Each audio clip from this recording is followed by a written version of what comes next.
సాయి కుమార్ గారు నాన్నగారు national kabaddi player, wrestler అని విన్నాను.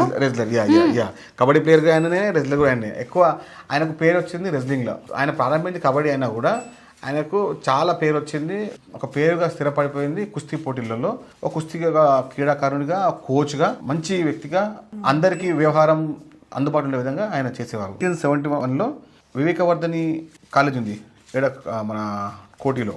ఈవినింగ్ కాలేజీలో నాన్నగారు BA వొకేషనల్ 1971లో. ఓహో, అప్పుడే ఆయన చదువుకోవడము అంటే ఆ సమయంలో ఆ చదువుకోవడం చేయడం అంటే ఎంత కష్టమో అది అందరికి తెలుసు. కాబట్టి ఆ వ్యవస్థని మనం కాపాడుకుంటూ ఇక్కడికి వచ్చాము. మీరు కూడా కుస్తీ క్రీడాకారులు కదా? చాలా మందికి ఆ విషయం తెలియదు. ఇష్టమా మీకు ఇప్పటికి కూడా? ఇష్టం. మా కుటుంబానికి పేరు ఇచ్చింది, మాకు వ్యక్తిగతంగా పేరు ఇచ్చింది, మొత్తం మా వ్యవస్థకి పేరు ఇచ్చింది. కాబట్టి ఇష్టపడలేము అంటే తల్లిదండ్రులు ఇష్టపడినట్టే. మన ఈవెంట్ మనం ఇష్టపడకపోతే మన కుటుంబాన్ని ఇష్టపడకపోతే దృశ్యం నాకుంది.